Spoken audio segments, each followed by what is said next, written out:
नारी कहते हैं कि सेकेंड लाइन सिटीजन, लेकिन मैं कहता हूँ, हम सब कहते हैं, हम सब जानते हैं कि नारी नर्क का द्वार नहीं है और स्वर्ग का द्वार है। इसी बात को ये संस्था ने प्रमाण कर दिया।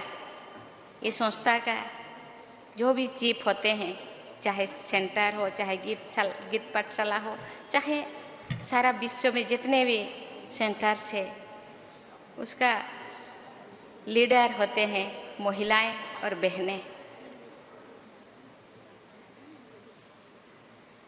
शक्ति के बिना शिव अधूरा है, क्योंकि शिव और शक्ति दोनों का प्रभाव से ही ताकत मिलता है, ऊर्जा मिलता है। शक्ति के बिना शिव का अधूरापन हो जाता है। इसीलिए ब्रह्मा बाबा ने एक शक्तियों को आगे रखा और जानते हैं कि ये महिला शक्ति के प्रतीक है, ये तो सर्वं स्वाहा है। सुख, शांति, आनंद और प्रेम का ये जीता जागता ये मिसाल है। कोई बोलने से, कहाँ किताबों में लिखने से वो चीज तो बदल नहीं जाएगा, लेकिन आज लोगों की मानसिक स्थिति को बदलना जरूरी है और बदल भी चुका है। आज चारों तरफ ये है, भारत में ही है नहीं, सारे विश्व में कहते हैं महिलाओं को आगे लाना होगा। और समझते हैं आज नेगेटिविटी इतने बढ़ने का एक ही, मुझे बहुत सारे कारणों से एक ऐसे रीजन है, क्योंकि हम लोग महिलाओं को नेग्लेक्ट करते हैं। महिलाएं आगे आना चाहिए। आज चारों तरफ आरक्षण के लिए नारा लग रहा है। पॉलिटिक्स में आरक्षण, नौकरियों में आरक्षण और हर चीज में आरक्षण चाहिए महिलाओं को। लेकिन मैं जानती हूँ महिला के अंदर इतना पोटेंशियलिटीज है। अब आज हम देखेंगे तो हर जगह, अभी बॉर्डर सिक्योरिटी में भी वो ऐसा काम करते हैं जो भाई लोग नहीं कर पाते।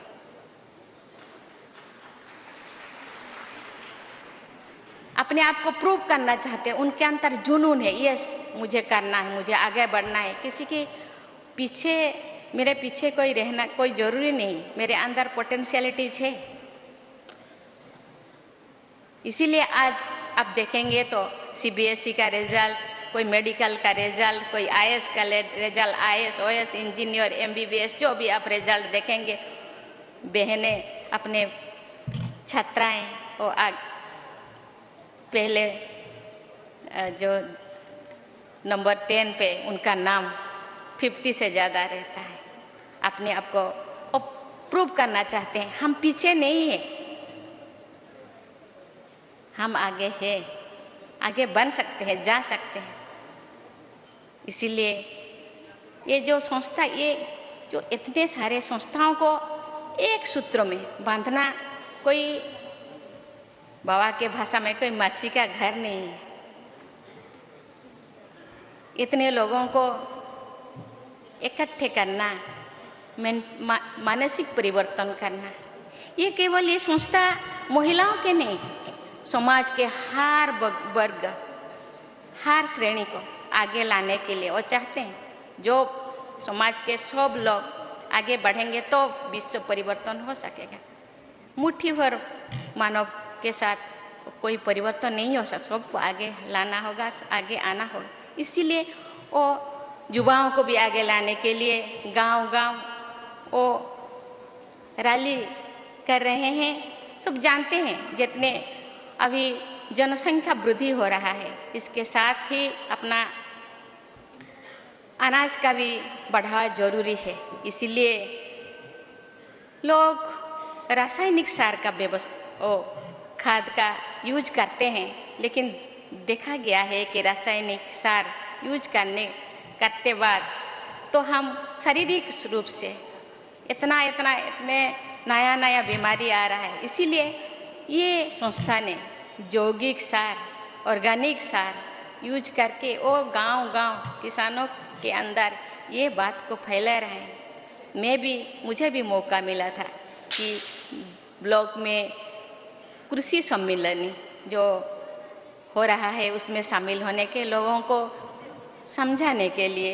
ये लोग इसको अपना रहे हैं। आज सब सोच रहे हैं हमको तो उस रासायनिक सार को बंद करना है, खाद को बंद, अभी ऑर्गेनिक जो खाद को अपनाना है और उसके साथ साथ यौगिक व्यवस्था को भी उपयोग करना है। भाई और बहनों, आज सारे विश्व में स्वच्छता का अभियान चल रहा है। स्वच्छता, बाह्य स्वच्छता की, लेकिन ये संस्था का नंबर 1 मुद्दा तो है स्वच्छता और पवित्रता। ये पहले से ही है। ये केवल बाह्य स्वच्छता नहीं है, वो आंतरिक स्वच्छता, मन, वचन, कर्मणा में स्वच्छता, दृष्टि, वृत्ति, कृति में स्वच्छता, चाल चलन, चेहरा में स्वच्छता, कथनी और करनी में समन्वयता, समरसता, ये तो उनका मुद्दा है, ये संस्था का मुद्दा है। हम जब गांव जाएंगे तो बाह्य स्वच्छता के, एटमॉस्फेयर के स्वच्छता के साथ साथ अपने अंदर के स्वच्छता के बारे में भी लोगों को समझाना है। स्वच्छता तो अंदर ही ज्यादा है। इस स्वच्छता को मिटाने के लिए ये संस्था इतने दिनों से काम कर रहे हैं। मुझे पता है छोटे छोटे गांव से लेकर छोटे बड़े शहरों तक बहनें गांव-गांव जाके कैसे लोगों को समझाते हैं और उनके मानविकता को जो घट गया है उसको फिर पुनर्स्थापन करने के लिए, पुनर्स्थापित करने के लिए वो कितने मेहनत करते हैं। जो लोग इस यही संस्था से जुड़े हैं वो लोग तो परिवर्तन हो गए हैं। यही संस्था से ज़्यादा लोग कैसे जुड़े, इसीलिए हम सबको प्रयास करना होगा। हम गांव जाएंगे ऐसे तो, क्योंकि ये युग एडवर्टाइजमेंट की युग है। आज तो सिनेमा वाले भी प्रमोट करते हैं, क्योंकि लोगों के पास जाने से ही ये सोचते हैं ये तो इतने व्हाइट ड्रेस, इतने परहेज, खान पान वो परहेज है, इसीलिए लोग डांटते हैं। लेकिन हम जाएंगे, लेकिन उनको समझाएंगे कि नहीं, बहुत सहजता से, बहुत आसानी से हम इसी संस्था से जुड़ सकते हैं और इसी संस्था के जितने भी श्रीमत है उसको हम फॉलो कर सकते हैं। इनका जो ये संस्था के जो मकसद है, ये मकसद, ये लक्ष्य जो बेहतर समाज की स्थापना, मुझे लगता है हम इसी तरह प्रयास करते रहेंगे तो वो दिन दूर नहीं कि ये समाज में जरूर बदलाव आएगा। महात्मा गांधी जी का सपने राम राज्य जरूर लौटेगा। इसके लिए हम सबको, बहनें तो प्रयास कर रहे हैं, जो गृहस्थी है उनको भी प्रयास करना होगा। कहते हैं कि example is better than advice. अपने आप को एग्जाम्पल बनाना है। यस, हम कर सकते हैं। हम महाकाश पे जा सकते हैं, मिट्टी के अंदर जा सकते हैं, पानी के गहराई में जा सकते हैं। तो इतना सारा, इतने थोड़ा से काम हम नहीं कर सकते। मैं जो सेंटर से बिलोंगिंग करती हूँ, वहाँ एक बार मुझे बहन जी ने बोली, दीदी आप थोड़ा गाना गाइए। मुझे तो गाना नहीं आ रहा है, तो मैंने मुझे हिंदी गाना मुझे याद आ गया, जो खिल सके ना ओ फूल हम है, तुम्हारी चरणों के धूल हम है, दया की दृष्टि सदा ही रखना, तुम्हें हो माता पिता तुम्हें।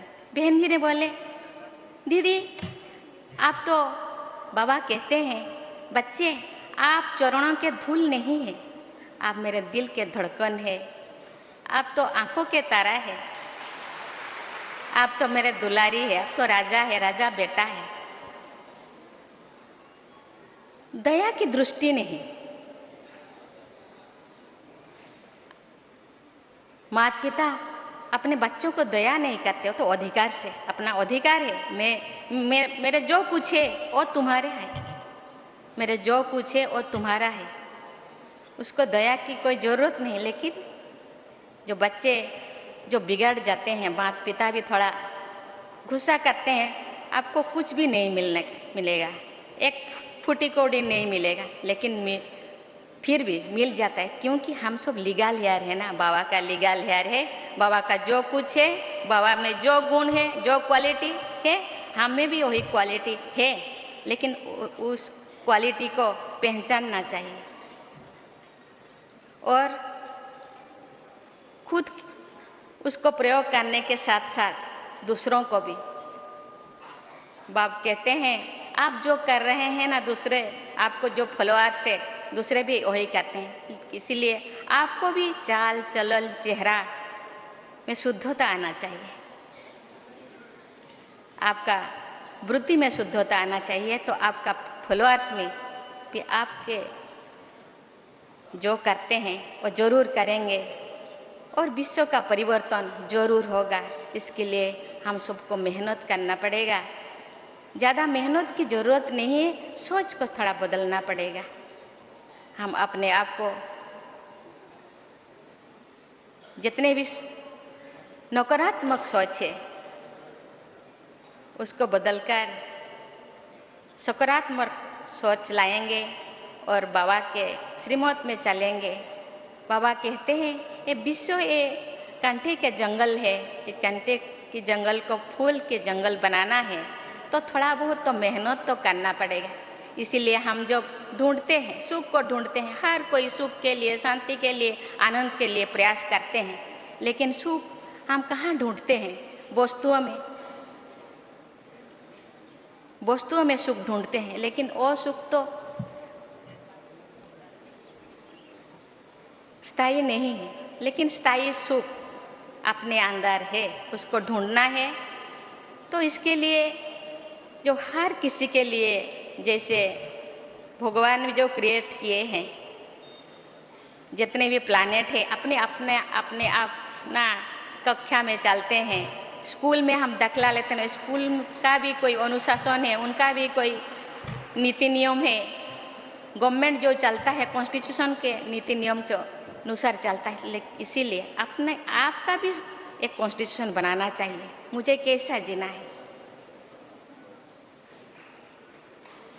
मुझे ऐसा जीना है कि मुझे देखकर बोले कि यस, ये जो कर रहे हैं अच्छा कर रहे हैं, इसीलिए इतने फॉलोअर्स है। लेकिन इसी बात को, इसी मैसेज को लेकर के हमको गांव को जाना होगा, लोगों के पास जाना होगा, जरूर परिवर्तन होगा और राम राज्य जो सपना है महात्मा गांधी का, वो जरूर वो पूर्ण होगा। और इस संस्था जो रूहानी संस्था जो पुनर्स्थापन, जो मूल्यों का जो पुनर्स्थापन करने के लिए जो सोच रहे हैं, आज चारों तरफ जितने भी यूनिवर्सिटीज है, यूनिवर्सिटी में आज वैल्यू एजुकेशन के बारे में सोचते हैं। आज थोड़ा बच्चे ये दुनिया के ये चाकचक्यों को देखकर थोड़ा रास्ता भूल गए, उनको रास्ता दिखाना हम सब का काम है।